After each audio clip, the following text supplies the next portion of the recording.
सर्वांना आवाज येतो व्यवस्थित? थोडासा आवाज घुमतो आहे, त्याला थोडं पुढे घ्यायला पाहिजे स्पीकरला आणि व्हॉल्यूम थोडंसं ॲडजस्ट करायला पाहिजे. सर्व भक्तांचं स्वागत आहे आजच्या आपल्या या गीता दर्शन कार्यक्रमामध्ये.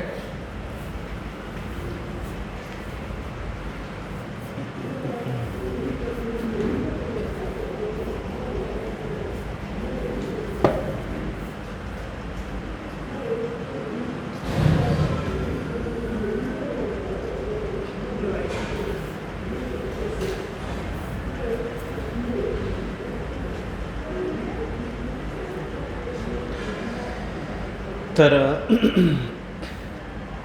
आपण मागच्या वेळेस चर्चा केली होती भगवद्गीता अध्याय क्रमांक 2 श्लोक क्रमांक 14. हा श्लोक या पद्धतीने आहे.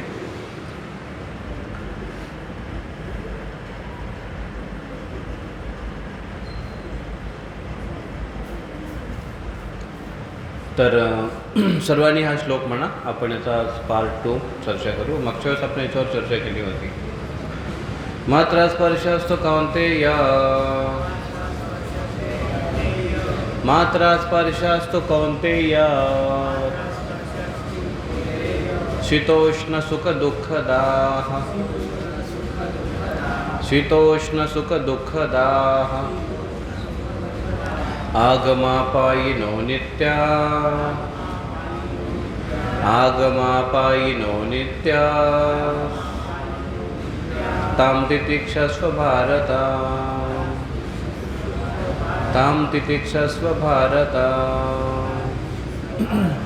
मात्रा स्पर्शस्तु कौन्तेय, शीतोष्ण सुख दुःखदाः, आगमापायिनो नित्या, तां तितिक्षस्व भारत. मात्रा स्पर्शस्तु कौन्तेय, शीतोष्ण सुख दुःखदाः, आगमापायिनो नित्या, तां तितिक्षस्व भारत. हे भारत, हे कौन्तेय कुंतीपुत्र, ज्याप्रमाणे उन्हाळा आणि हिवाळा ऋतू बदलत जातात त्याप्रमाणे जीवनातले सुखदुःखही बदलत जातात. येणारे सुख निघून जातात, येणारे जाणारे दुःख पुन्हा येतात. या पद्धतीने आपण त्याला सहन करायला शिकलं पाहिजे, असा या श्लोकाचा अर्थ आहे. आणि मागच्या वेळेस जी आपण चर्चा केली होती त्यामध्ये मात्रा स्पर्श, इंद्रिय आणि इंद्रिय विषय यावर आपण चर्चा केली. आणि इंद्रियांच्या सोबत विषयांचा संग झाल्यामुळे त्याला एक विशेष प्रकारची गोडी किंवा आनंद लागलेला असतो आणि त्यामुळे त्याचा एक विशेष त्याचा घनिष्ठ संबंध बनलेला असतो. आणि त्या संबंधांमुळे विषयाचा संग झाल्यामुळे सुख किंवा दुःख व्यक्तीला प्राप्त होत असतं किंवा आपण त्याचा अनुभव करत असतो. इंद्रियांशी इंद्रिय विषयांचा परिचय आणि जेवढा जास्त परिचय तेवढा जास्त सुखदुःखाची अनुभूती. एखादा रूप जेव्हा आपण बघतो तेव्हा डोळ्यांना आनंद होतो. जेव्हा एखादा संगीत ऐकतो तेव्हा कानांना अनुभव होतो. जेव्हा एखादी चव चाखतो तेव्हा जिभेला अनुभव होतो. चव जर डोळ्यासमोर असेल तर डोळ्यांना त्याचा काहीच लाभ नाही आहे, कारण डोळ्यांना त्या विषयांची पारख नाही किंवा त्याचा परिचय नाही आहे. त्याच पद्धतीने एखादं रूप सुंदर असेल तर कानांना त्याचा काहीच आभास नाही आहे. कान त्याच्याकडे किती सुंदर रूपाकडे जर कान केले तर त्याला त्याचा अनुभव नाही आहे किंवा त्याला त्याचा आनंद चाखता येणार नाही आहे, कारण कान ह्या इंद्रियांचा त्या रूप या विषयांशी परिचय नाही आहे, संबंध नाही आहे आणि म्हणून त्याच्यामध्ये रस नाही, आनंद नाही आहे. इंद्रियांचा इंद्रिय विषयांशी झालेला परिचय संग अनेको जन्मांतरीचा असल्यामुळे त्याची एक विशेष अनुरक्ती निर्माण झालेली आहे आणि म्हणून त्याच्यापासून मिळणारा सुख दुःख व्यक्ती अनुभव करतो. आणि म्हणूनच एक व्यक्ती त्याच्या जीवनामध्ये आवडीनिवडी निर्माण करत असतो. म्हणून आंबा हा जिव्हेचा विषय आहे, पण तोच आंबा प्रत्येकाला आनंद देईल किंवा प्रत्येकाला आवडेल असं नाही. प्रत्येकाच्या आवडीचं फळ वेगळं वेगळं असेल, प्रत्येकाच्या आवडीचा स्वीट वेगळा वेगळा असेल, प्रत्येकाच्या आवडीचा दृश्य हे वेगळे वेगळे असतील. का? कारण प्रत्येकाने त्याच्याशी संग वेगळ्या वेगळ्या पद्धतीने केल्यामुळे त्याचा परिचय प्रत्येकाला वेगळ्या प्रकारचा असतो. आणि म्हणून एवढ्या प्रवृत्ती निर्माण झाल्या. व्यक्ती तितक्या प्रवृत्ती, जेवढ्या व्यक्ती आहेत त्या तेवढ्या भिन्न प्रकारच्या प्रवृत्ती निर्माण होतात. तर अशा पद्धतीने प्रत्येक व्यक्ती हा आपल्या आपल्या अभ्यासानुसार त्या इंद्रियांशी विषयांचा संग करत असतो.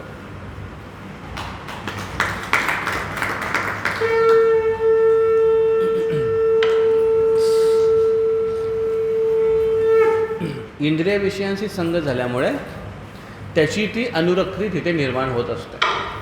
मग हा प्रत्येकाच्या आपापल्या अभ्यासाचा विषय आहे की त्याने कुठल्या प्रकारची प्रॅक्टिस करावी आणि त्या प्रॅक्टिसनुसार त्याची संगत जोडली जाते.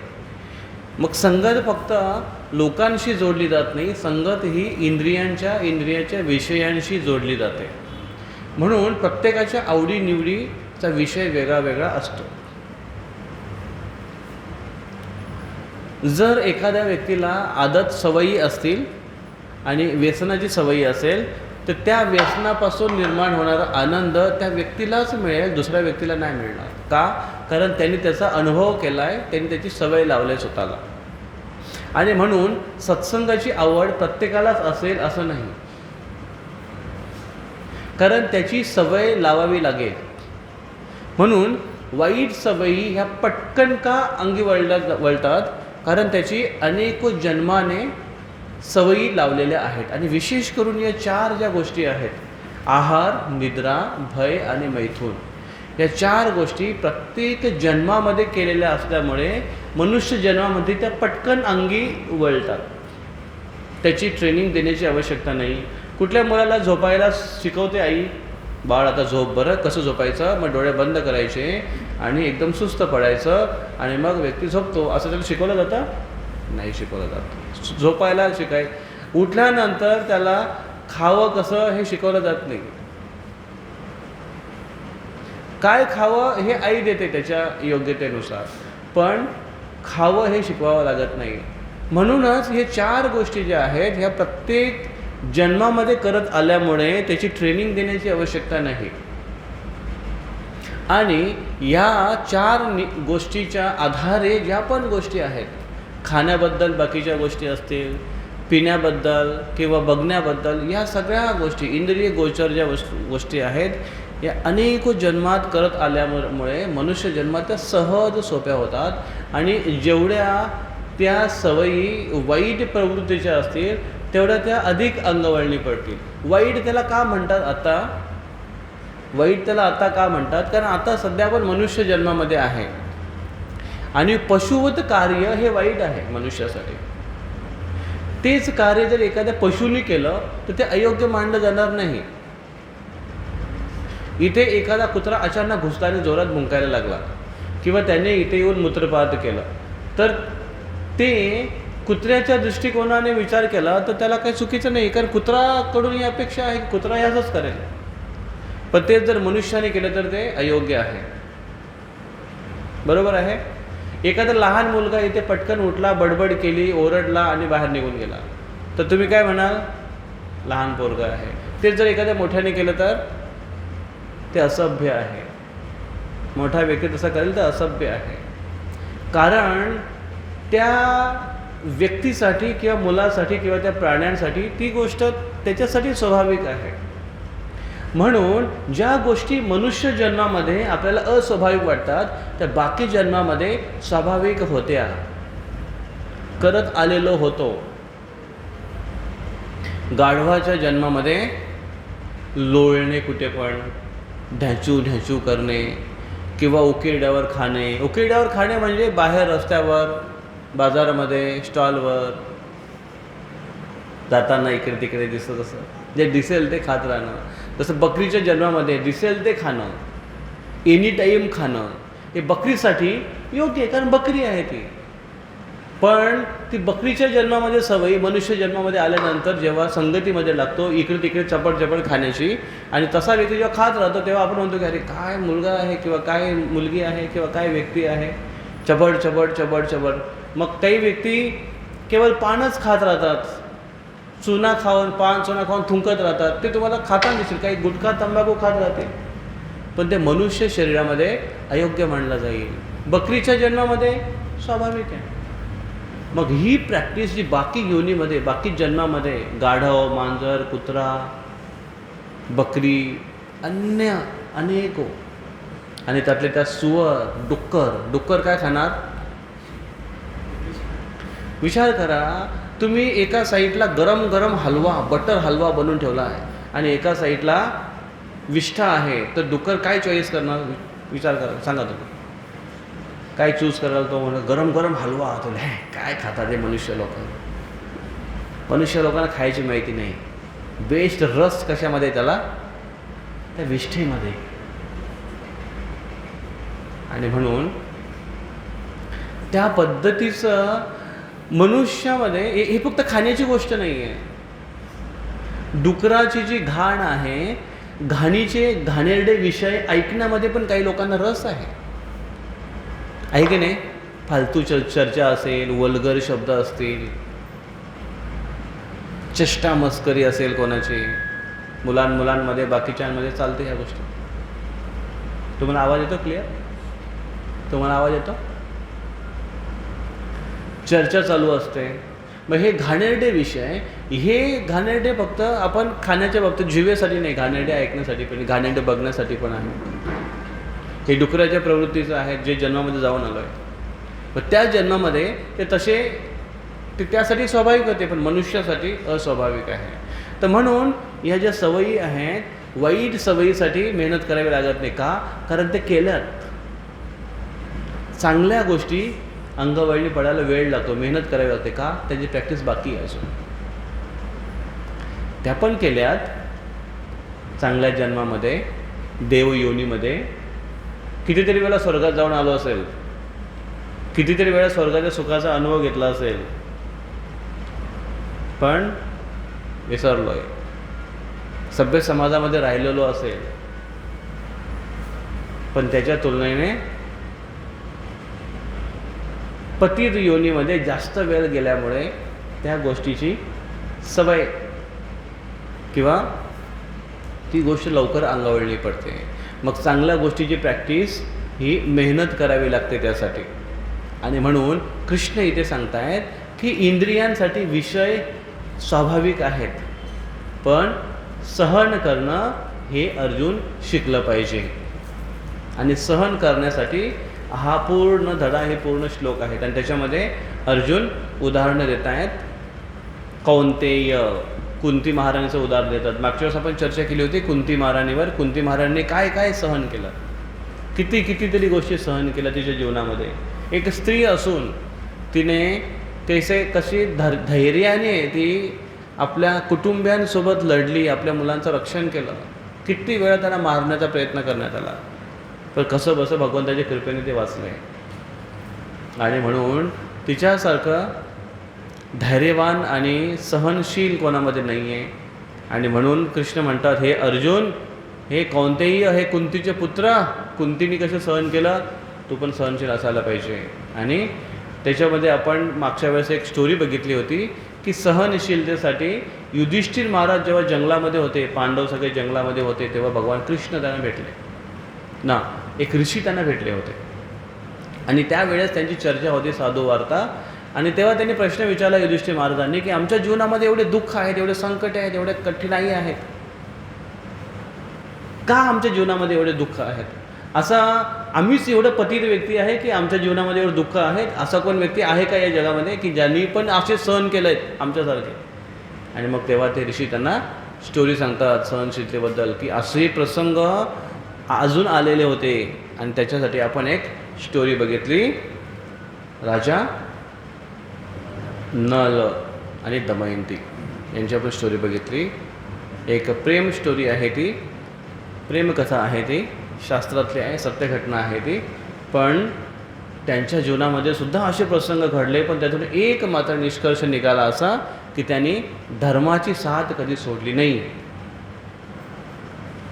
दमयंतीने आपला धर्म सोडला नाही, नल राजाने आपला धर्म सोडला नाही, आणि शेवटी कितीतरी बिकट परिस्थितीतून जाऊन आले, कितीतरी त्यांना वियोग सहन करावा लागला, दुःख सहन करावं लागलं, पण शेवटी ते पुन्हा एक दुसऱ्याला भेटले आणि पुन्हा त्यांचं राज्य त्यांना परत मिळालं. हे धर्म रक्षति इति रक्षितः. एखादा व्यक्ती धर्माची रक्षा करतो तर धर्म त्याची रक्षा करतो.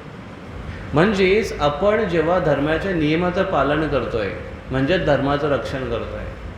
धर्माच्या नियमाचं जेव्हा आपण पालन करतोय तर आपण स्वतः आपोआपच वाचलेलो असतो किंवा वाचत असतो. जसं आपण धर्माच्या नियमाचं पालन करत राहतो. काय धर्माचा नियम आहे? जीवेर स्वरूप आहे कृष्णेर नित्यदास. हा कुठला धर्म आहे? परो धर्म. एक आहे अपरा धर्म, लौकिक धर्म, या भौतिक जगाचा धर्म आहे. काय धर्म आहे? स्त्री धर्म, पुरुष धर्म, पत्नी धर्म, पती धर्म, पुत्र धर्म, हे धर्म आहेत. शिवाय त्यांचे अजून धर्म कुठले आहेत? मग त्याच्यामध्ये एक कम्युनिटीचा धर्म असतो. हिंदू धर्म, मुस्लिम धर्म, कम्युनिटीचा धर्म असतो. सामाजिक धर्म असतो, त्यानुसार व्यक्ती राहतो. हे भौतिक जगातले याला म्हणतात लौकिक. लौकिक म्हणजे इहलोकी, या लोकामधला धर्म.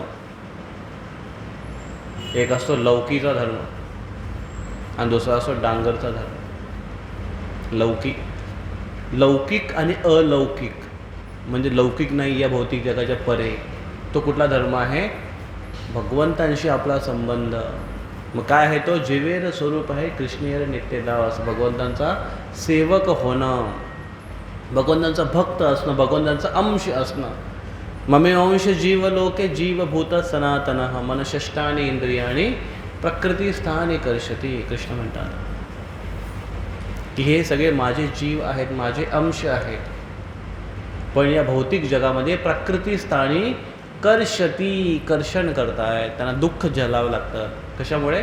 मनषष्टानि इंद्रियाणी, मनासोबत 6 इंद्रियांच्या द्वारे, आणि विशेष करून मनामुळेच इंद्रियांना कर्षण करावं लागतं. कर्षणाने मग घर्षण होत असतं. अशा पद्धतीने इंद्रिय हे आपलं. मग अपरो धर्म काय? परो धर्म काय आहे? आपण भगवंतांचे अंश आहोत. मग काय केलं पाहिजे? अंशाने पूर्णाची सेवा केली पाहिजे. बरोबर आहे की नाही? मुलं हे आईवडिलांचा अंश आहेत. बरोबर आहे की नाही? मग अंशाने पूर्णाची सेवा केली पाहिजे. अंश आईवडिलांची सेवा केली पाहिजे, असा एक लौकिक धर्म आहे. बरोबर आहे? आईवडिलांची सेवा केली पाहिजे. टीचर्सची मुलांनी सेवा केली पाहिजे. आज्ञाधारकपणा ठेवला पाहिजे. लौकिक धर्म आहे. का? त्यांचे अंश आहे, त्यांचे पुत्र आहेत, त्यांचा अधिकार आहे. पण तसंच आपले सगळ्यांचे, सगळ्या आईवडिलांचे पण आईवडील ते म्हणजे श्री श्री राधा आणि कृष्ण आहेत, भगवान कृष्ण आहेत. मग हा परो धर्म आहे. त्यांची सेवा करणं, त्यांची भक्ती करणं हा जीवाचा खरा धर्म आहे. आणि हा धर्म कधीही बदलत नाही. बाकी धर्म बदलतील, जन्मानुसार धर्म बदलतील. या जन्मात जर पुरुष आहे तर पुरुष धर्म होईल, पती धर्म होईल, पिता धर्म होईल. पुढच्या जन्मात जर स्त्री बनलं तर पत्नी धर्म होईल. धर्म या भौतिक जगातले धर्म बदलतात. ह्या जन्मात जर हिंदू धर्मामध्ये हिंदू परिवारात जन्म झाला तर या जन्मातला धर्म झाला हिंदू धर्म, आणि पुढच्या जन्मात जर मुसलमानात जन्म झाला तर मुसलमान धर्म. धर्म या जगातलं लौकिक धर्म बदलतात, पण अलौकिक धर्म आहेत, परो धर्म आहे तो बदलत नाही. काय धर्म आहे तो? भगवंतांची सेवा करणं. हा धर्म बदलत नाही. आणि प्रत्येक जीव म्हणून कितीही जन्मामध्ये वेगळे वेगळे धर्म असो, पण सेवा हा फॅक्टर कधी बदलत नाही. प्रत्येकजण सेवा करतोय, त्याला माहिती नाही पण तो सेवाच करतोय. पती पत्नीची सेवा करतोय, पत्नी पतीची सेवा करते, पती पत्नी मुलांची सेवा करतात, मुलं आईवडिलांची सेवा करतात, सगळे मिळून देशाची सेवा करतात. कुणीही व्यक्ती चुकलेला नाही. आणि घरात जर सेवा करण्यासाठी प्रेम जर नसेल, की कोणाचं प्रेम असतो त्याच्यावर सेवा करेल, तर लोक आजकाल मनुष्यावर प्रेम नाही करत, मग कुत्र्या पाळतात आणि मग कुत्र्यांवर प्रेम करतात आणि कुत्र्यांची सेवा करतात. मग कुत्र्यांची सेवा कशी करणार? कुत्र्याला खायला घालणं, प्यायला घालणं, त्याला डॉक्टर लावणं, त्यांचे केस विंचरणे, त्याची नखं कापणे. बघितलं तुम्ही हे? नखं पण कापतात, कुत्र्याला आंघोळ घालतात, त्याचे केस विंचरतात, त्याला भांग पाडतात. बरी पावडर लावत नाही, ते पण लावत असतील. असं करतात लोक. का? कारण प्रेम करणारं कोण राहिलं नाही घरातलं, ज्यांच्यावर विश्वास राहिला नाही. आणि ही प्रथा जास्त पाश्चिमात्य देशामध्ये सुरू झाली. का? तिथे परिवार कसे आहेत? सगळे भग्न परिवार आहेत. भारतामध्ये अजून ती दुर्दशा झालेली नाही आहे, पण व्हायला सुरुवात झालेली आहे ऑलरेडी. कशामुळे? संस्कृतीचा ऱ्हास, अध्यात्माकडे दुर्लक्ष, जास्त हुशार झाले, जास्त स्वतःला ज्ञानी समजू लागले किंवा शैक्षणिकदृष्ट्या क्वालिफाईड समजू लागले, आणि म्हणून त्याचा हा दुष्परिणाम. आणि कृष्ण म्हणतात ते भगवद्गीतेच्या पहिल्या अध्यायामध्ये, अर्जुन स्वतःच हे आर्ग्युमेंट करतायत. त्यांचा वर्णाश्रम पद्धतीकडे दुर्लक्ष होईल असे लोक. आणि मग त्याच्यामुळे काय होईल? वर्णाश्रम पद्धती नष्ट झाल्यामुळे वर्णसंकर होईल. वर्णसंकर, चुकीची संतती जन्माला येईल, जिला काहीच संस्कार नसणार. आणि असे वर्णसंकर झालेले संतती जेव्हा जन्माला येईल, ते समाजामध्ये काय करेल? ते अराजकता निर्माण करेल. ते विधी नियमाचं पालन करणार नाही. त्यांना आध्यात्मिक ज्या गोष्टी दिल्या त्यांच्यावर त्याचा विश्वास असणार नाही. आणि म्हणून लुप्त पिंडोदक क्रिया, पिंड उदक क्रिया बंद होईल. आणि मग त्यांचे जे पूर्वज आहेत ते काय होतील? नरके नियतो वास, अनेको काळासाठी ते नरकामध्ये निवास करतील. आणि समाजामध्ये अराजकता निर्माण होईल, जे आज होते. म्हणून धर्म रक्षति इति रक्षतः. मग खरा धर्म काय? जीवात्म्याचा भगवंतांचा अंश आहे आणि भगवंतांची पूर्णाची सेवा करणं. कशी सेवा करणार भगवंतांची? भगवंत म्हणतात माझ्या घरी पाणी भरायला या, असं नाही म्हणत. माझे पाय दाबा, असं नाही म्हणत.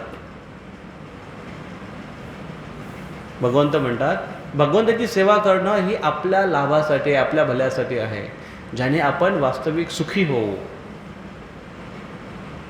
आणि त्याची सुरुवात होते सेवन मुखेही जिव्हादो स्वयं येवही स्फुरत्यादा. कशाने सुरुवात होते? जिव्हेने सुरुवात होते. बघा, म्हणून प्रत्येक मुलाची, लहान बाळ जरी जन्माला आलं ना, रांगायला जरी लागलं ना, सुरुवात कशातून होते? जिव्हा. पण ती सुरुवात चुकीच्या पद्धतीने होते. जे भेटेल ते तोंडात घाल होते ना. असं लहान मुलांना समजत नाही काय खावं, आणि मोठ्यांना समजत नाही किती खावं, आहे की नाही? आणि मग बोलतो थोडं जास्तच झालं हो काल, आज कायची इच्छा नाही. आयुष्यभर चालतो तो अभ्यास. आणि मरेपर्यंत कोणाला समजत नाही का खावं.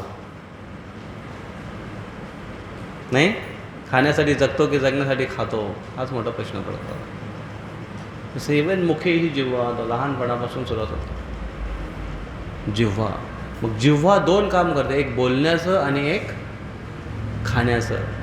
आणि म्हणून बोलण्यासाठी हरे कृष्ण कृष्ण कृष्ण हरे हरे, हरे राम राम राम हरे हरे, भगवंताचं नामस्मरण. त्याच्याने जिव्हा शुद्ध होईल, आपली चेतना शुद्ध होईल, आणि मग भगवंतांचं नामस्मरण आपण शुद्धतेने घेऊ शकू. चेतना शुद्ध झाल्याने भगवंतांच्या प्रती प्रेम निर्माण होईल. आणि जेव्हा भगवंतांवर व्यक्ती प्रेम करायला लागतो, तो व्यक्ती पूर्ण जगावर प्रेम करतो. आणि म्हणून म्हणतात ना, साने गुरुजींची एक सुंदर कविता आहे, खरा तो एकची धर्म जगाला प्रेम अर्पावे. कोण व्यक्ती जगाला प्रेम अर्पण करू शकतो? तोच व्यक्ती ज्याचं हृदय खूप मोठं आहे,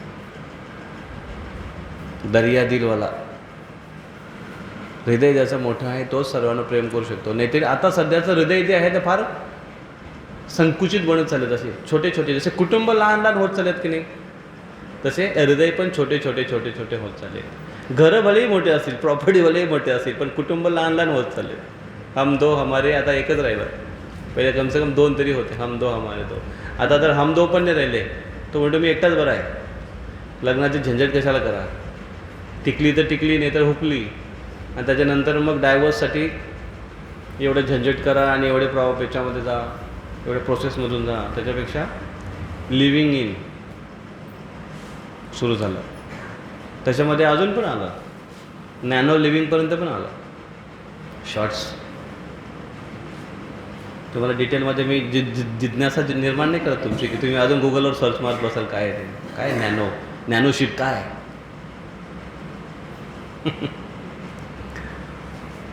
अशी अवस्था होत चालली आज भारताची. आणि म्हणून कशामुळे ही झालेली आहे, कारण कुठेतरी व्यक्ती शोधतोय हे सगळं, ही गरज शोधतोय आणि तिला डावलता येणार नाही. फक्त ती शोध चुकीच्या ठिकाणी आहे. आणि तो शोध खऱ्या पद्धतीने भगवंतांच्या साठी किंवा भगवंतांच्या मार्गावर जर तो शोध घेतला तर व्यक्ती खऱ्या अर्थाने सुखी होतो. आणि हे फक्त ही गोष्ट अनुभवाची गोष्ट आहे.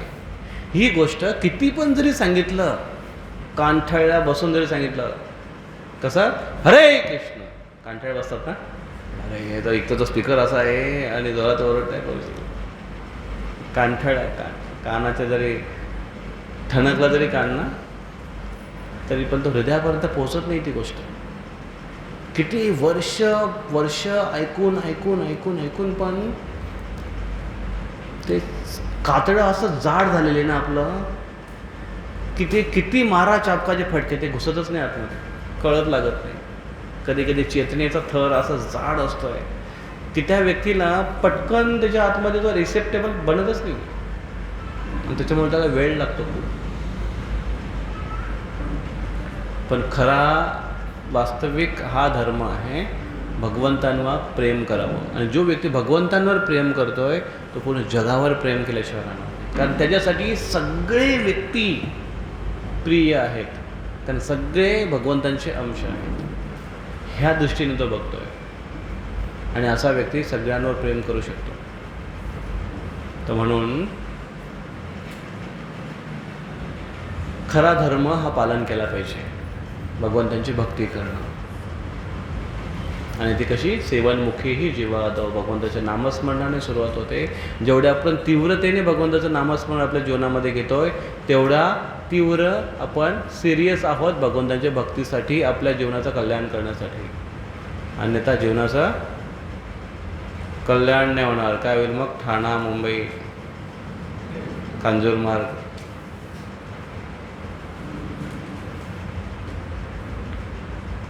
भगवंतांची भक्ती आवश्यक आहे. त्याच्यानंतर याच्यावर आपण मागच्या वेळेस थोडी चर्चा केली आणि हे काही उदाहरणं बघितले. मग भगवान कृष्ण म्हणतात, इथे आपण आलो होतो, आगम अपायिनो नित्य, आगम अपायिनो अनित्य, ताम तितिक्षस्व भारत. आणि शेवटी कसं काय म्हणतात भगवान कृष्ण, की आगम अपायिनो, ते येतील आणि जातील. आणि याच्यामध्ये एक सुंदर लाईन आहे जी तुम्हाला मी सांगतो. इथे बघा, the hope giving statement, if you are in misery don't worry, it will change. And if you are wealthy don't worry, situation will change. तुम्ही खूप अगर श्रीमंत आहात, काही काळजी करू नका, परिस्थिती बदलणार आहे. त्याच्यामुळे घमंड करू नका. आणि तुम्ही जरी खूप गरीब आहात, काही काळजी करू नका, परिस्थिती बदलणार आहे. त्याच्यामुळे होप गिविंग स्टेटमेंट आहे. जसं मागच्या वेळेस कोरोना आला होता, 2-3 वर्ष लगातार चालला, लोक सगळे परेशान झाले होते. आणि लोक म्हणतात की समय का भी समय आएगा, वाईट समय चालू आहे, समय का भी समय आएगा. आणि परिस्थिती गेली, टळली ती. तसं जीवनामध्ये अनुभव आणि प्रसंग प्रत्येकाचे येतील आणि जात राहतील. आणि म्हणून हा कृष्ण जे म्हणतात आगम अपायिनो, आणि हे कसं आहे, अनित्य. आगम येणं, अपायिनो जाणं, आणि येणं जाणं हे पण स्थिर नाही आहे, हे पण अनित्य आहे या भौतिक जगामध्ये. आणि म्हणून भौतिक जगामध्ये 5 तत्वांवर चर्चा केली भगवद्गीतेमध्ये. जीवात्मा, परमात्मा, प्रकृती, काल आणि कर्म. त्याच्यामधला जीव, भगवान, प्रकृती हे शाश्वत आहेत, काळ हे पण शाश्वत आहे, फक्त कर्म शाश्वत नाही आहेत. कारण कर्म बदलणं आपल्या हातात आहे. कर्म आपण बदलू शकतो की नाही. आणि जर आपण सवय लावली, समजा की मला रविवारी आहे, सत्संग आहे, 7:30ला बरोबर आम्हाला इथे यायचं आहे आणि आम्ही इथे बरोबर पोहोचू शकतो, आणि असं जर आपण ठरवलं तर पोहोचू शकतो की नाही. कर्म बदलू शकतो की नाही. बदलू शकतो. कर्म बदलता येतात. आपण जर ठरलं की माझ्या रोज मी विसरून जातो माळा करायची, मी ठरवतो की उद्यापासून मी 1 माळा करणार म्हणजे करणार. कर्म बदलू शकतात की नाही. बदलू शकतात. पण प्रकृती पण ही शाश्वत नाही. भौतिक जगात ही प्रकृती आहे, ही शाश्वत नाही आहे. का? कारण जसं भगवंतांची ही लीला संपते, या भौतिक सृष्टीचा कार्यकाळ संपतो, तेव्हा ती पुन्हा ती अप्रकट अवस्थेमध्ये जाते. मग तिला शाश्वत का म्हटलेलं आहे? कारण तिची प्रकट आणि अप्रकट ही अवस्था शाश्वत काळासाठी आहे. तिच्यामध्ये हमेशा बदलाव राहील, पण हा बदलाव शाश्वत आहे. समजते? आगम अपायनो अनित्य. कृष्ण म्हणतात ते भौतिक प्रकृतीचा नियम आहे की ह्या पद्धतीने ती चेंजेस घडवेल, तिच्यामध्ये चेंजेस होतील. म्हणून ताम तितिक्षस, सहन करायला शिक. प्रत्येकाच्या जीवनामध्ये हे प्रसंग येतात. भक्तीमध्ये असो किंवा नसो. मग भक्तीमध्ये येऊन काय फायदा? प्रश्न आहे ना. भक्तीमध्ये आम्ही कशासाठी येतो? पोरांचं चांगलं व्हावं, आहे की नाही. आणि जर आई वडील भक्त असतील तर पोरांनी भक्त बनला पाहिजे की नाही बनला पाहिजे ते ठीक आहे, बनले ती चांगली गोष्ट आहे. पण आम्ही भक्ती करतो चांगली का? पोरांचं चांगलं व्हावं. आतापर्यंत असंच बघितलं आहे. खूप विरळे, रेअर असे काही जीवात्मे आहेत ज्यांना असं वाटतं की आमच्या मुलांनी पण भक्ती करावी. आणि ते त्यांना प्रयत्न करतात लहानपणापासून त्यांना संस्कार देण्याचा आणि त्यांना पुढे घडवण्याचं. फार कमी असे भेटतात. मग भक्ती कशासाठी करतो? पोरांचं चांगलं व्हावं म्हणून, चांगले मार्क्स मिळावे म्हणून, चांगलं करिअर व्हावं म्हणून. पोरं बाहेर फिरतात, त्यांच्यावर काही संकट येऊ नये म्हणून. एक माताजी सकाळच्या 16 माळा झाल्यानंतर एक्स्ट्रा 16 माळा करायला बसली होती. का? पोरगी पेपरला गेले, तिथे पेपर चांगले तिने लिहावे म्हणून इथे एक्स्ट्रा 16 माळा करते. विचार करा. म्हणजे तिची तीव्रता बघा किती आहे, मुलीबद्दल प्रेम किती आहे, आणि भगवंतावर विश्वास किती की भगवान मी 16 माळा तुम्ही मुलीसाठी करते की त्या मुलीला चांगले मार्क्स मिळू दे, तिला चांगले करते. पण मग ही भक्ती झाली का? भक्ती झाली?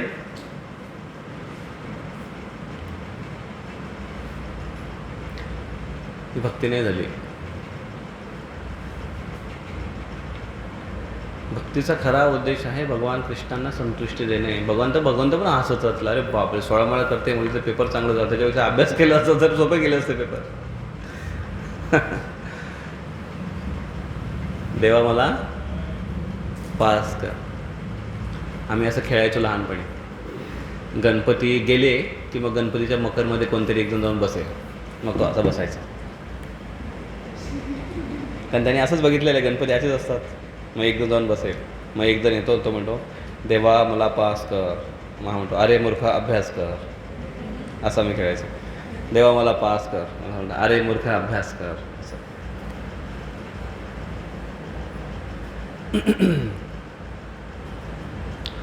तर हा भौतिक जगाचा नियम आहे. तर कृष्ण हे म्हणतात की सहन करा, आणि सहन केल्याने परिस्थिती चेंज होते, परिस्थिती बदलते, आणि बदलत्या परिस्थितीनुसार मानसिकता बदलते, सहन करायला शक्ती पण मिळते. तर अशा पद्धतीने या जगाची रियालिटी आपण त्याच्यावर काही उदाहरणं बघितले होते मागच्या वेळेस. भारत ताम तितिक्षस्व भारत, भरत महाराज यांच्याबद्दल सांगितलेले. तर पांडव आहेत, त्यांची जी डायनेस्टी आहे, त्यांची जी वंशावली आहे ती राजा भरतापासून येते. आणि प्रभुपादजी म्हणतात की या भारतवर्ष जो आहे ज्याच्यामध्ये आपण राहतो आहे, तर त्याला भारत नाव मिळण्याचं कारण आहे की भरत नावाचे मोठे मोठे प्रभावशाली राजा होऊन गेले. आपण रामायणामध्येच भरत महाराज ओळखतो, भरत राजा भरत, पण त्याच्या अगोदर राजा भरत होऊन गेले एक जे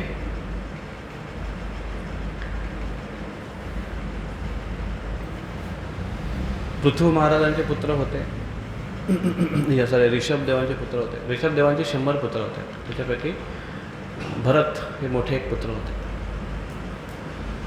आणि ते एक त्यांची खूप सुंदर स्टोरी येते की ते आत्मसाक्षात्कारी होते, राजा होते पण आत्मसाक्षात्कारी होते. आणि भगवंताचं नामस्मरण घेतल्याने आणि कथा अशी श्रवण केल्याने त्यांच्यामध्ये अष्टसात्विक विकार निर्माण व्हायचे, भावविभोर व्हायचे, ते भावस्तरावर होते. आणि म्हणून त्यांनी राज्य आपल्या मुलांना सोपवलं आणि ते संन्यास घेऊन जंगलामध्ये गेले. वानप्रस्थ घेतला त्यांनी. वानप्रस्थ घेण्याची तयारी ही प्रत्येक गृहस्थाने केली पाहिजे. वयाच्या 50व्या वर्षी वानप्रस्थ. 50 वर्षाचे कोण कोण येते, 50च्या जवळ कोण कोण येते, 45च्या आसपास कोण कोण येते, जरा हात वर करा. जरा मोठा हात वर करा, दिसू दे जरा. 1 2. तुम्ही किती आहेत? अच्छा, 40च्या वर कोण कोणी हात वर करा. 40च्या वर हात वर करा. चव्हाण प्रभू 40च्या वर हात वर करा. 40च्या वर कोण कोण आहे? मग 40च्या वर नाही का? मग हात वर करा. 1 2 3 4 5 6. आता तुम्ही तर आहेतच ऑलरेडी. तुम्ही पण 40च्या वर. इकडे 40च्या वर कोण कोणी हात वर करा. 40च्या वर. 1 2 3 4. वानप्रस्थाची तयारी सुरू करायला पाहिजे. मुलांना सेटल करून द्या आणि त्यांना त्यांच्या संसारामध्ये लुडबुड करू नका. हा फार मोठा संदेश आहे. पोरांच्या संसारामध्ये लुडबुड करू नका. दुसऱ्या भाषेत नाक खुपसू नका.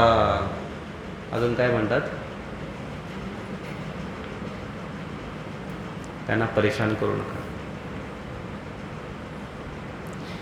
आई म्हणते, पोरी बघ बरं ताळमेळ कसं येते, आणि 4-6 महिने वाट बघ, तोपर्यंत मूल होऊ देऊ नको, आई सांगते. अशी मुलगी काय बघेल सांगा बरं, आणि काय ती ताम तितिक्षस्व भारत करेल. आणि मग 6 महिन्यामध्ये मुलगी म्हणते, आई नाही जमत. नाही जमत ना, चल मला माहीतच होतं नाही जमलं, डायव्हर्स. आता दुसरं शोधते. मागच्या 5 वर्षापासून भेटत नाही. आणि आजकाल प्रॉब्लेम हा पण आहे की मुलांना मुलीच भेटत नाही लग्न करण्यासाठी. त्याच्यामुळे तो म्हणतो की तिचं डायव्हर्स आहे म्हणे. डायव्हर्स. आता डायव्हर्स मुलांना किंवा डायव्हर्स मुलीला काय म्हणतात लोक माहिती आहे? Second hand. काय नाव दिलं आहे? तो म्हणतो ठीक आहे बाई, सेकंड हँड. मुलगी तर आहे. अजून तरी भारतामध्ये पद्धती आहे की मुलीशी लग्न करतो म्हणून. अजून तेवढी पद्धतीने आले, मुलगा मुलाशी लग्न करतो. काय भरोसा नाही आजकाल. ते पण चालू आहे. आज ते पण चालू आहे. बाहेर मुलगा जातो ना जेव्हा शिकायला, मोठ्या मोठ्या शहरामध्ये किंवा पश्चिमात्य देशामध्ये, आणि तेव्हा मुलगा आईला फोन करून म्हणतो की आई मी लग्न करतो आहे. तेव्हा आई म्हणते बेटा मुलीशीच कर. हां, म्हणजे अशी अवस्था आहे आज.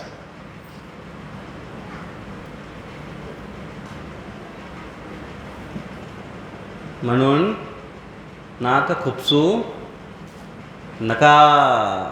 मुलांच्या जीवनामध्ये, मुलींच्या जीवनामध्ये त्यांचा संसार त्यांना करू द्या, त्यांचं जीवन त्यांना जगू द्या. म्हणजेच तुम्ही वानप्रस्थाची तयारी करा. मग कुठल्या जंगलात जाणार? जंगल कुठे इथे आहे का? जंगलच नाही राहिले प्रभू. जाणार कुठे आम्ही? म्हणून आम्ही कॅन्सल केलं वानप्रस्थ. आहे की नाही? प्रभुपाद म्हणतात कलियुगामध्ये कुठल्या वनात जाण्याची काही योग्यता नाही आहे आपली. त्याच्यामुळे कुठे जायचं आहे? वृंदावन. कुठे जायचं आहे? वृंदावन. पण मग वृंदावनामध्ये जाऊन आता वन नाही राहिलं, सिमेंटचं वन झालेत. मग काय केलं पाहिजे? मग प्रभुपाद म्हणतात इस्कॉनचे जे सेंटर्स आहेत ते धामासारखे, वृंदावनासारखे आहेत. वृंदावनमध्ये काय पाहिजे? काय असतं वृंदावनमध्ये? भगवान कृष्ण हे सेंटरमध्ये असतात आणि सगळेजण त्यांची सेवेसाठी तत्पर असतात. आणि इस्कॉनचे सेंटर्स आहेत, मंदिर आहेत, तिथे भगवान मुख्य केंद्रबिंदू आणि आजूबाजूला सगळे भक्त त्यांची सेवा करण्यासाठी तयार आहेत. आणि भुसावळला मोठं मंदिर बनतं आहे, राहण्यासाठी जागा पण बनते. आताच नंबर लावून ठेवा आणि बुकिंग करून ठेवा. वानप्रस्थीचा विचार आणि ताई माई अक्का विचार करा पक्का आणि वानप्रस्थीवर मारा शिक्का. आहे की नाही? नाही तर वानप्रस्थीमध्ये काय करत राहाल? असं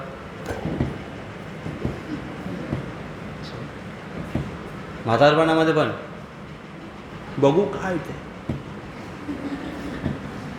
त्याला समजत नाही कसं फिरवायचं, काय करायचं, तरी तो असं असं करतो. डोळ्यातून पाणी येतं तरी चष्मा घेतो, डोळे पुसतो, परत लावतो, परत करतो. काय बाबा समजतं तुला? त्याला समजो नसतो की समजो, पण त्यासाठी तर टाईमपास भेटला आहे. म्हाताऱ्यांची अवस्था नाही, तरुण तर अजून गेलेत. म्हातारपणी तरी बरेच त्यांना बिचारांना चष्मे लागले. आजकाल ते तरुण म्हातारे झालेत. नाही, पहिले म्हणायचे की मुलगा लहानपणी धनाढ्य परिवारात जन्म झाला, काय म्हणायचा? He born with a silver spoon in his mouth. आज काय म्हणतात? He born with a big spectacles. मोठा चष्मा घेऊन जन्माला आला तो. लहान लहान पोरांना जन्म झाल्याबरोबर हे मोठा चष्मा घेऊन होतो. काय अवस्था आहे? आणि त्याच्यानंतर मग ते नंबर असे मोठे मोठे मोठे मोठे होत जातात. म्हणून भौतिक जगामध्ये एकच जीवनाचा केंद्रबिंदू ठेवला पाहिजे, भगवंतांची भक्ती. बाकी काहीही या जगामध्ये स्थिर नाही. जे काल तुमचे प्रिय होते ते आज प्रिय असतील की नाही गॅरंटी नाही, आणि उद्या असणार की नाही याची ते अजिबात गॅरंटी नाही. जे आज तुम्हाला छान पद्धतीने तुमच्याशी व्यवहार करत होते, उद्या किंवा काही दिवसानंतर, काही महिन्यानंतर, काही वर्षानंतर त्याच तीव्रतेने तुमच्याशी प्रेम करतील की नाही काहीच गॅरंटी नाही. किंवा जे तुम्हाला आज खूप चांगले वाटतात, ज्यांच्यावर तुम्ही खूप प्रेम करतायत, 4 महिन्यानंतर किंवा 1 वर्षानंतर तुम्ही त्याच्याशी तेवढंच प्रेम करेल की नाही काहीच गॅरंटी नाही. भौतिक जगत कसं आहे? आगमा अपायनो आणि अनित्य. एकच व्यक्ती या जगामध्ये शाश्वत आहे, ते म्हणजे भगवान, आणि त्यांच्याशी संबंध शाश्वत आहे. आणि म्हणून शाश्वत, आणि आपण जीवात्मा शाश्वत आहोत, म्हणून त्या शाश्वत पुरुषावर प्रेम करणं, त्यांची केलेली भक्ती ही शाश्वत आहे आणि ती शाश्वतच टिकते. बाकी सगळं काही गोष्टी आहेत या अशाश्वत आहेत. बाकी सगळे काही कर्म आहेत हे अशाश्वत आहेत. आपण केलेले कर्म, तुम्ही एखाद्याची किती पण सेवा करा आयुष्यभर, थोडं काहीतरी चुकलं की लगेच तो तसाच आहे, तो हमेशा असाच करतो. तुम्ही किती पण मदत करा रिलेशनशिपमध्ये, एकदा त्याला नाही म्हणा, बघा तुमच्या तो ब्लॅकलिस्टमध्ये जातो. असं होतं ना. किती त्याला मानपान करा तुम्ही, तरी तो म्हणतो जेवणानंतर चहा विचारलाच नाही आम्हाला. अरे ठोसून ठोसून खाल्लं असतं दुपारी लंचमध्ये, काय काय खाल्लं तो, पनीर भाजी, पनीर मखनी, हे ते खाल्लं. आणि एवढा ठोसून खाल्ल्यानंतर तो म्हणतो, परत येऊन रिमार्क काय देतो? जेवणानंतर चहा विचारलं नाही. अरे जेवणानंतर का चहा प्यायचं असतं का? इकडे आहे का पद्धत? नाही ना. काही काही ठिकाणी जेवणानंतर चहा प्यायची पद्धत आहे.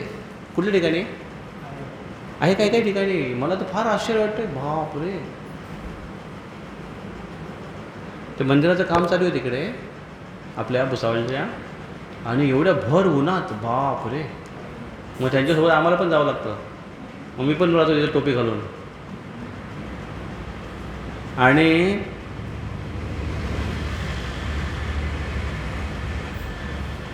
एवढ्या भर उन्हामध्ये 3 वाजता, दुपारी 2-3 वाजता असे काम केलेले लोक असतात, अशा उन्हाने त्रासलेले लोक असतात, थंड पाणी पित जातात.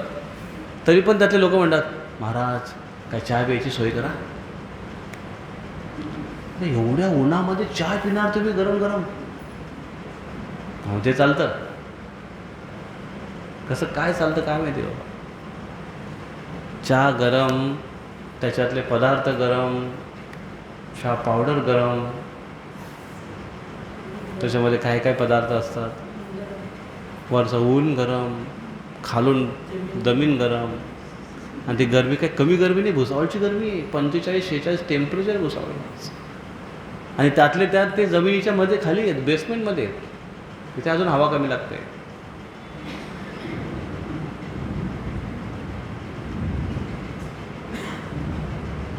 म्हणून खरा शाश्वत धर्म व्यक्तीने पालन करावा.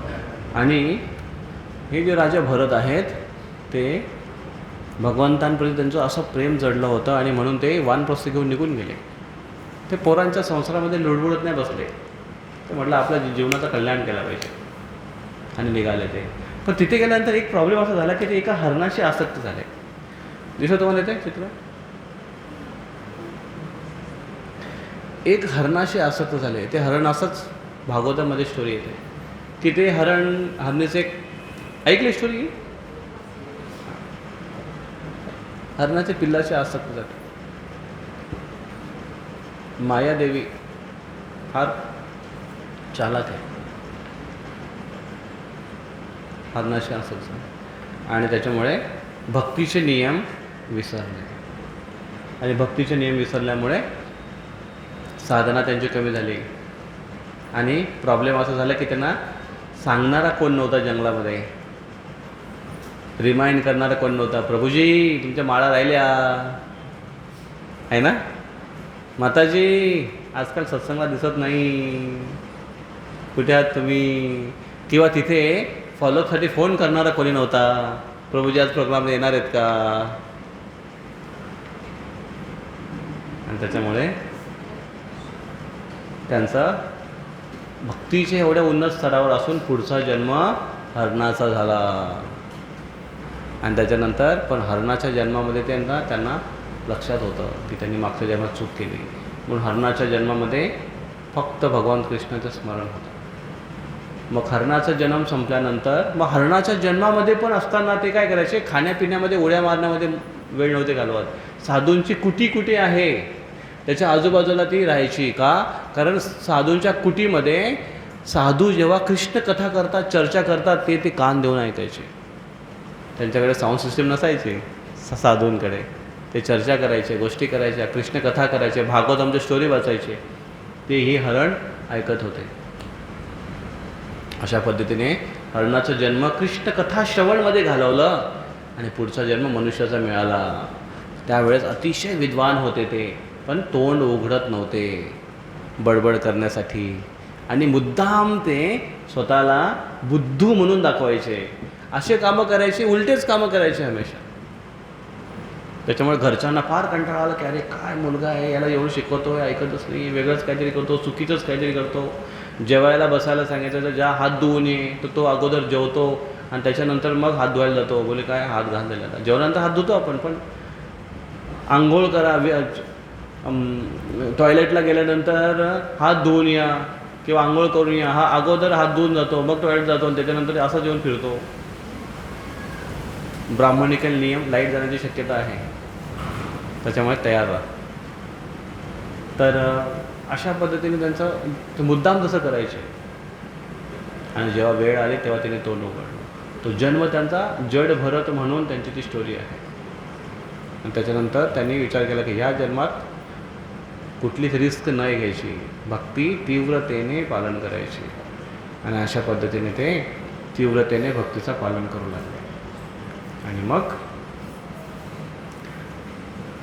भगवंतांच्या भक्तीमध्ये तीव्रता राहिल्यामुळे पुढच्या जन्मात भगवत धर्मात गेले. तर असे भरत महाराज होते. त्यांच्यावरून भरत आणि दुसरे एक भरत होऊन गेले. त्यांचं नाव जे दुष्यंत पुत्र भरत.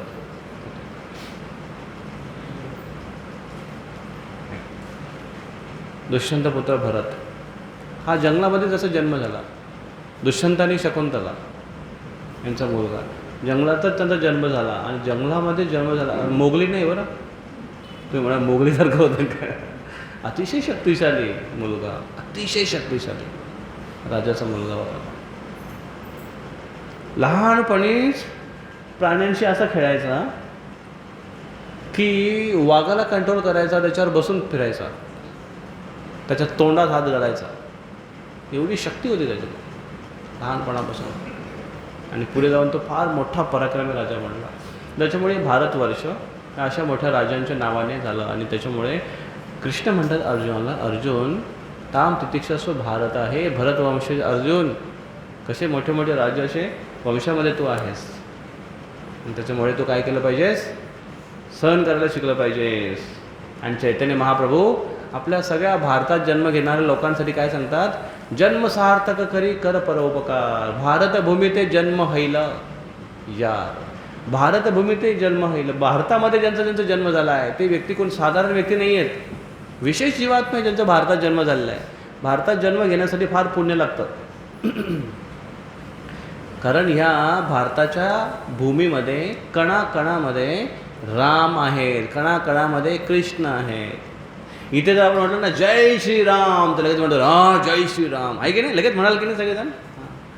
पण हेच जर तुम्ही अमेरिकेमध्ये गेले आणि त्यांना म्हटलं जय श्रीराम ते बघत बसले काय. त्यांना राम म्हणजे माहिती नाही, त्यांना कृष्ण म्हणजे माहिती नाही. काही देशामध्ये ते कृष्ण हे उच्चारण पण नाही आहे, रच उच्चारण नाही आहे. ते म्हणतात कृष्ण. त्यांच्या डिक्शनरीमध्ये रच नाही आहे. ते काय म्हणतील, हले लांब हले लांब लांब लांब हले हले हले कृष्ण हले कृष्ण हले कृष्ण कृष्ण कृष्ण हले हले हले लांब लांब लांब हले. असे जप करतायत ते, असे जप करतायत. आणि त्यांची भक्ती असे जप करून पण भगवंत त्यांना कृपा देत आहेत. असे काही देश आहेत ज्याच्यामध्ये त्यांच्या डिक्शनरीमध्ये रच नाही आहे आणि ते अशा मंत्राचा जप करतायत. आणि भगवंताची कृपा त्यांना मिळते का, त्यांची भावना आहे तशी. आणि आपलं सगळं प्रोनाऊन्सिएशन असून पण तोंडातून देवाचं नाव निघत नाही रे. देवा देवा देवा देवा. एक माळा म्हटली का असा कंटाळा येतो, अरे बाप रे. असं वाटलं की जीवच घेणार की काय माणूस होता आमचा. एक माळा जप, अरे काय काय दया करा आमच्यावर.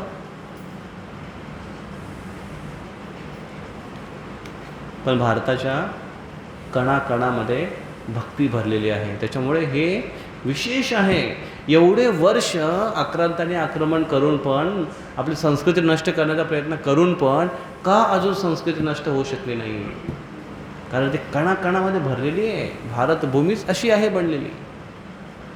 पण दुर्दैव हे आहे की आपण ते विसरत चाललो आहे. ती संस्कृती विसरत चाललो आहे, ते धन विसरत चाललो आहे. आणि आपल्याला संस्कृती कुठली आवडते, फॉरेन कल्चर, वेस्टर्नाइज झालं आहे आपण. आणि त्याच्यामुळे वेस्टर्नमध्ये जे समस्या आहेत त्या आपल्याकडे यायला लागल्यात. आणि सगळ्यात मोठी समस्या त्यांच्याकडे मानसिक सिक झालेला मन, त्याला मानसिक म्हणतात. ते प्रॉब्लेम झालेत. लहान लहान पोरांना बघा, काय असं बसलेलं असेल त्याला विचारतं काय रे काय आलं, फार टेन्शन आलं आहे.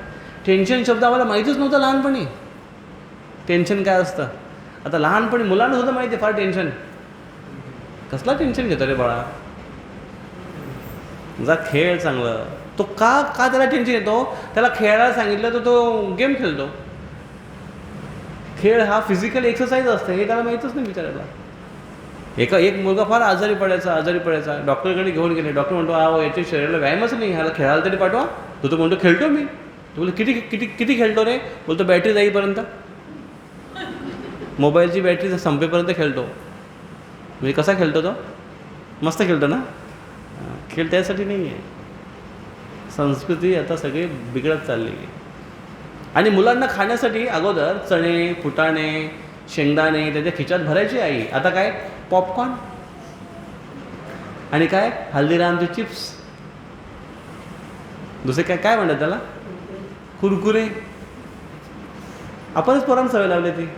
आणि मुलगा रडायला लागला तर काय रामबाण उपाय, हातात मोबाईल द्या, मुलगा शांत झालाच पाहिजे.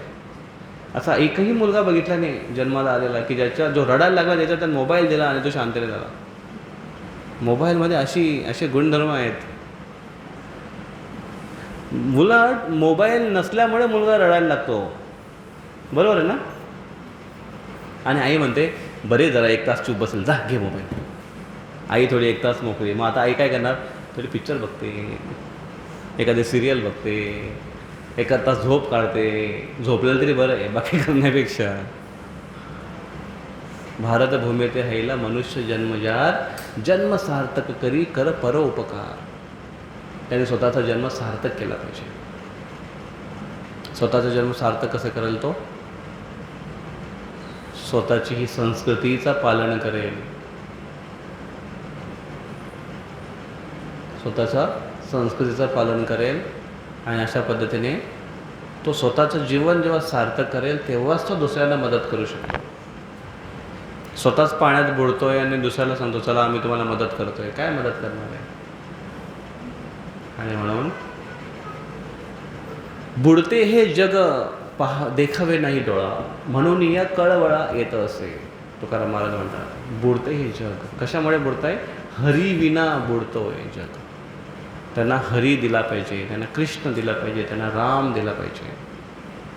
आणि आपले मूर्ख लोक असे आहेत की सोशल मीडियावर त्याच्यावर भांडणं करत राहतात, शिव बडा की राम बडा. आणि ह्या व्यक्तीने म्हटलेलं आहे की शिव आणि हा ते चालू आहे त्यांचं काही काही जे आहेत शेविट्स वगैरे त्यांचं, हे संप्रदाय हा इस्कॉन हे म्हणतं आणि हा तो म्हणतो आणि तमका तो म्हणतो. हे तिथूनच अजून निघालेलं नाही बाहेर, आपापसामध्येच वाद करत बसलेत. किती मूर्खपणा नाही म्हणणार, त्याला काय म्हणणार त्याचं. भक्ती तत्व जाणण्यापेक्षा आपापसामध्ये भांडणं चालू आहेत. शिव बडा की राम बडा की शिव बडा की कृष्ण बडा, कोण बडा कोण बडा. अरे कोण बडा काय कोण बडा, दोन्ही बडेच आहेत ते आपल्यापेक्षा. तुम्ही तिथे कशाला कॉम्पिटिशन करताय, कोण बडा. नका करू भेद हरिहरा. जे असं भेद करतील ते दोघे पण नरकात जातील. ते कोण बडा आहे ते बडा दुसरी गोष्ट. आणि त्याच्यामुळे मेन अर्थ मर्म लक्षात घेतला पाहिजे. मुक्तिप्रदाता सर्वेशा विष्णू एव नच संशय. जर भौतिक जगातून मुक्त व्हायचं असेल तर भगवान विष्णूंची, भगवान कृष्ण, भगवान राम, भगवान हरी, भगवान कृष्ण यांची आराधना केली पाहिजे, भक्ती केली पाहिजे. भौतिक जगातून व्यक्ती मुक्त होईल. आणि म्हणून खरा धर्म समजला पाहिजे. भारतात जन्म घेतला आहे आपण सगळ्या, फक्त अर्जुनात नाही कृष्ण म्हणत. ताम तितिक्षस्व भारत, हे भारत हे अर्जुन सहन कर. भारतभूमीत जन्म घेतला आपण सगळेजण आहेत. कृष्ण म्हणतात ताम तितिक्षस्व भारत, हे भारतात जन्मल्यानो सगळ्या भक्तांनो या तत्वांचं पालन करा आणि भगवंतांची आराधना करा. हरे कृष्ण कृष्ण कृष्ण हरे हरे, हरे राम राम राम हरे हरे. ग्रंथराज श्रीमद् भगवद्गीता की जय. श्रील प्रभुपाद की जय. कोणाचा काही प्रश्न आहे?